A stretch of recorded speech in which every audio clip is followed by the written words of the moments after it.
ঘৰ কবিৰ উৰুষা বজাৰ পুহীয়া খঙাল বৰ্ষ এখনি বিচনা সিও তিতিল এতিয়া কোন লিখি উত্তপ্ত কবিতা প্ৰতিভাৱান কবি ৰঞ্জিত কুমাৰ শৰ্মাৰে এই ঘৰ নামৰ কবিতাটোৰে মই বিনম্ৰ অভিবাদন জনাইছোঁ আজিৰ এই কবিতাৰ সভাত উপস্থিত থকা প্ৰতিগৰাকী সুধীবৃন্দ। কাৰণ কোভিড-19 বিপন্ন কৰা সময়ত আপোনালোকৰ উপস্থিতিও এটা স্তৱক, প্ৰেমৰ স্তৱক, জীৱন প্ৰেমৰ স্তৱক বুলি কৈছোঁ। জীৱনক ভাল পাই বাবে বিপন্ন সময়ত আপোনালোকে এনেদৰে গোট খাইছে। অভিবাদন জনাইছোঁ কবিজনক ৰঞ্জিত কুমাৰ শৰ্মা আৰু বাকী দুগৰাকী কবি। আৰু অতি বিনম্ৰতাৰে জনাইছোঁ যে আচলতে কৌস্তুভমণি শইকীয়াদেৱৰ উপস্থিতিত মই ইয়াত আহিব লগা হ'ল আৰু মই খুব আপ্লুত হৈছোঁ মোক আমন্ত্ৰণ কৰাৰ বাবে। গতিকে কবিতাখন মই পঢ়িব পৰা নাই, কেৱল ঘৰ নামৰ কবিতাটো মই পঢ়িছোঁ। আৰু মই লগতে অভিবাদন জনাইছোঁ বান্ধৱ প্ৰকাশনৰ অনিল ডেকা ডাঙৰীয়া। কাৰণ প্ৰকাশন ব্যৱস্থাৰ লগত যি জড়িত তেখেতসকল সদায় সভ্যতাৰে যি গতিশীলতা তাৰ একোজন কণ্ট্ৰিবিউটৰ বৰ বৰঙণিদাতা বুলি মই ভাবোঁ। আৰু মোৰ বাবে অতি সৌভাগ্যৰ কথা যে যাৰ কবিতা দেখিলে মই প্ৰায়ে পঢ়োঁ, মানে কবিতাকে পঢ়াৰ নিচিনা বুলি ক'ব পাৰি, মই প্ৰায়ে পঢ়োঁ। আৰু পত্নীক পিন্ধি উৰি সাজি কাচি কৰিবলৈ গ'লে মই প্ৰায়ে পত্নীক কওঁ ধুনীয়া তিৰোতাবোৰ বাজুলৈ ওলালে নগৰত বাজি থাকে 10-12টাৰ ঘণ্টা।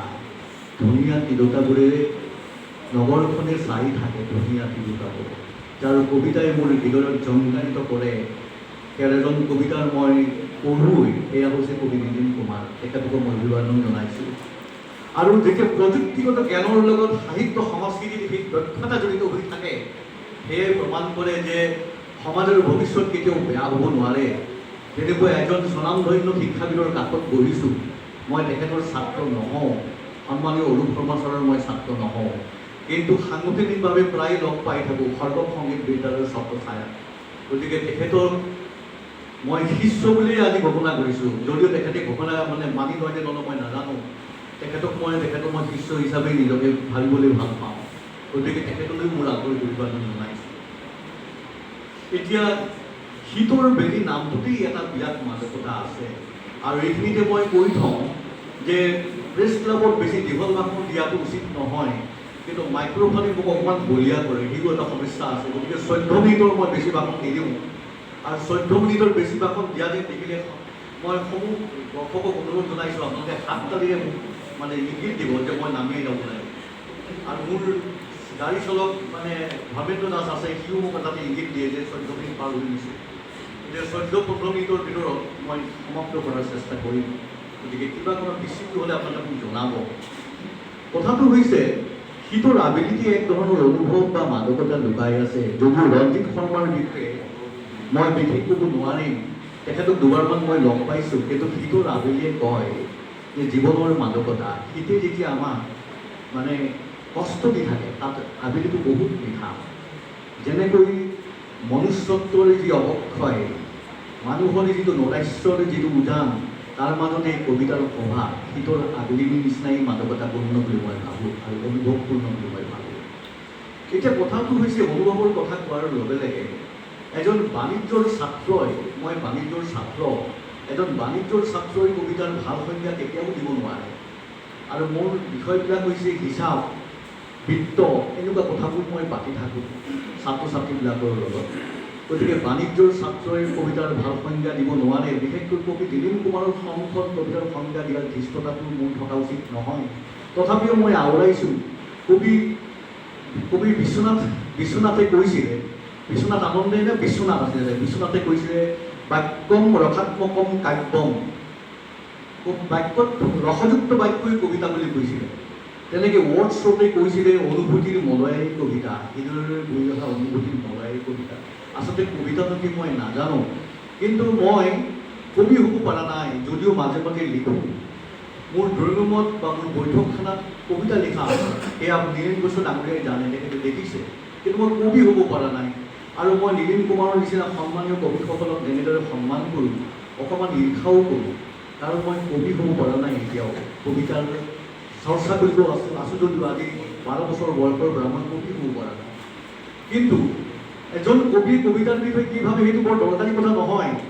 মোৰ নিচিনা এজন সাধাৰণ পাঠকে কবিতাৰ বিষয়ে কি কথা ভাবে সেই কোৱাটো অতি দৰকাৰ। মই ভাবোঁ কবিতাৰ দুবিধ আছে।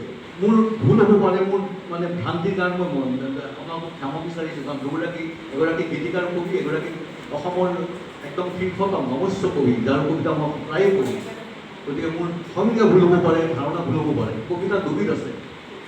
এবিধ কবিতাই পোনছাতে হৃদয় চুৱে, যেনে ৰৈ যোৱা নাৱৰীয়া জিৰোৱা খন্তেক আদিৰে এই দুপালি বালিত অনন্ত পথৰ মধুৰ সম্বল সাঁচি লোৱা হিয়াৰ তলিত।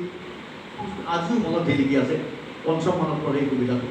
আৰু এবিধ কবিতা আছে মগজুৰ বাটেৰে সোমাই হৃদয় জোৰাই, যেনে পুৰাতন মন্দিৰ বা মছজিদত তেওঁ থমকি নৰয়, থমকি ৰয়। পুৰাতন মন্দিৰ বা মছজিদত তেওঁ থমকি ৰয়। জুখি চাই চেইন পলৰ মজিয়াৰ এহতীয়া গান। এই সাংকেতিক কথাৰে হয়তো মানে পৰ্যটনৰ কথা বুজাইছে বা ঐতিহাসিক পৰ্যটনৰ কথা বুজাইছে। গতিকে কিছুমান কবিতাই মগজুৰ বাটেৰে আহি হৃদয় জোৰাই, মই তেনেকৈ ভাবি লৈছোঁ কথাবিলাক। কিন্তু মই দেখিছোঁ যদিও মোক বন্ধুবিলাকে কয় তই কবিতাৰ সভাত গৈ কি লাভ, তাতকৈ তই দুটামান ল'ৰা ছোৱালীক পঢ়ুৱাব ভাল বা অৰ্থ বুলি দুটামান চিন্তা কৰ। কিন্তু মই ভাবোঁ নহয়, কবিতাই মানুহক দিব পাৰে মূল্যবোধ। কাৰণ মই আজি কবি নীলিম কুমাৰে শুনি খুব আনন্দ পাব যে মোৰ গণিতত মই 100 পাইছিলোঁ, মানে প্ৰথমমান শ্ৰেণী আৰু দ্বিতীয়মান শ্ৰেণীত থাকোঁতে মোৰ প্ৰচণ্ড অহংকাৰ হৈছিল মনত যে মই গণিতত 100 পাইছিলোঁ। মই নিজকে অৰ্জুন বুলি ভাবিবলৈ চেষ্টা কৰিছিলোঁ। এতিয়া মোৰ প্ৰয়াত পিতৃয়ে, তেওঁ স্কুলৰ বিদ্যালয়ৰ শিক্ষক আছিল, মোৰ হাতত তুলি দিছিল ধূলিকণা মই চন্দ্ৰধৰ বৰুৱা।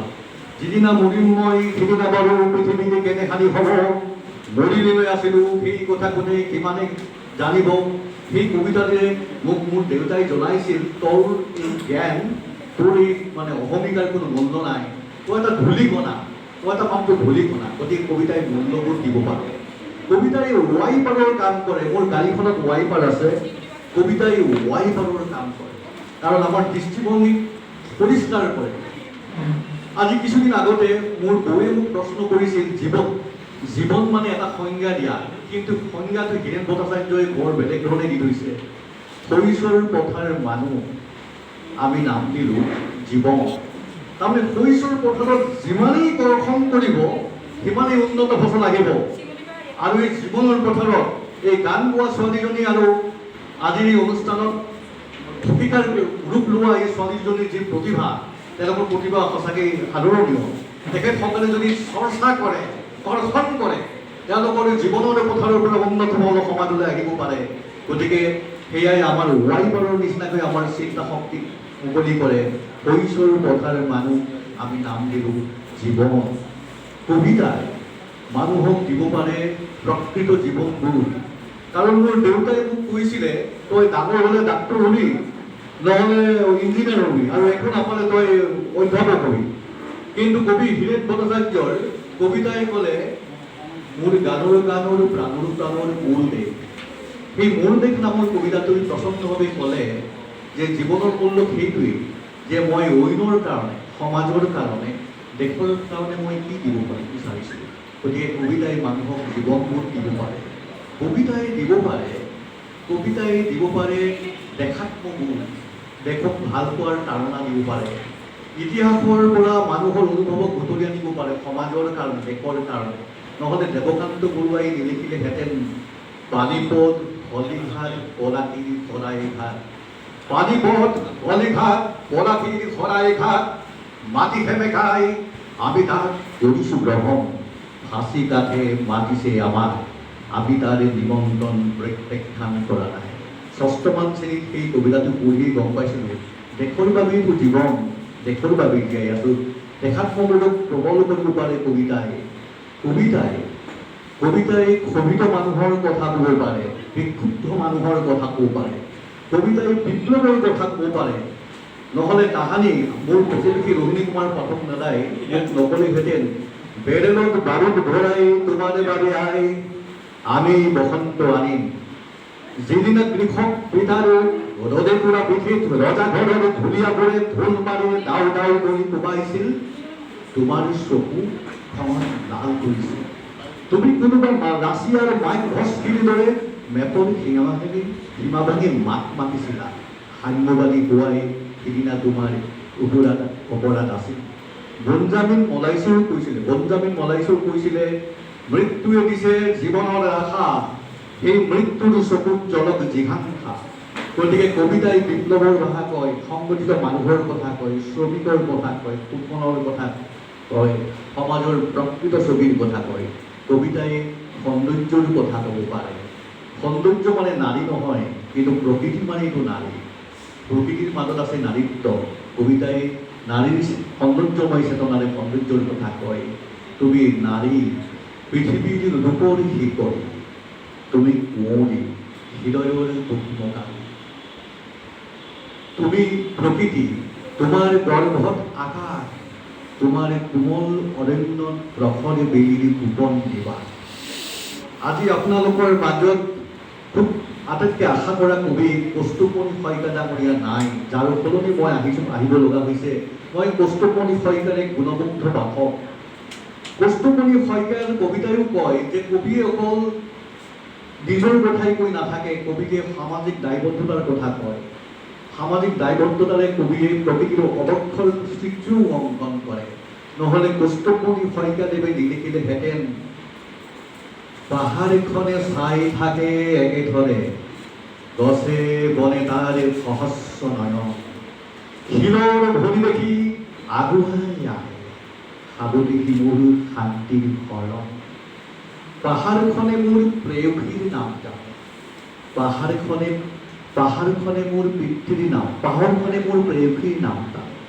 পাহাৰখনত শুই আছে মোৰ পিতৃপুৰুষ, পাহাৰখনৰ এতিয়া তাৰ কলিজাত বাস লৈছে সভ্যতাই, ঘনে ঘনে পুহিছেহি আপোন বিহু। পাহাৰৰ অসহায় বুকুত হাত থলো, নিজৰাৰে বৈ আহিল মাটি ৰঙা চকুলো। কৌস্তুভমণি শইকীয়াক জনাব যে তেখেতে সভাত নাথাকিব পাৰে, কিন্তু তেখেতৰ কবিতা কিন্তু সভাখনত আছে। গতিকে কৌস্তুভমণি শইকীয়াৰ কবিতাই কৈছে কবিৰ সামাজিক দায়বদ্ধতা প্ৰকৃতিৰ অৱক্ষৰ বিষয়ে। সদু সেইখন মই জনাইছোঁ, কাৰণ 14 মিনিট চাগে হওঁ হৈছে। সদু সেইখন মই জনাইছোঁ যে কবিতাই মানুহক আশাবাদী হ'বলৈ শিকায়, কবিতাই মানুহক ভাল পাবলৈ শিকায়, কবিতাই মাটিক ভাল পাবলৈ শিকায়। যিখন সমাজত আশাবাদৰ অক্সিজেন নাই, সেইখন সমাজৰ ভৱিষ্যতো নাই। আশাবাদী হ'বলৈ চেষ্টা কৰাটোৱেই ডাঙৰ কথা। আজি কিছুদিন আগতে মোৰ সন্মানীয় ককাইদেউবিলাকে যিবিলাক লিখক যে আমি চাগে এনেকৈ দল বান্ধি বিয়া খাবলৈ যাব নোৱাৰিম, আমি অনবৰতে মাস্ক পৰিধান কৰি থাকিব লাগিব। তেখেতে নৰেশ্বৰে ক'লে। মই ক'লোঁ আশাবাদক হেৰুৱাটো জীৱনৰ এটা ডাঙৰ ব্যৰ্থতা। আশাক নেহেৰুৱাব।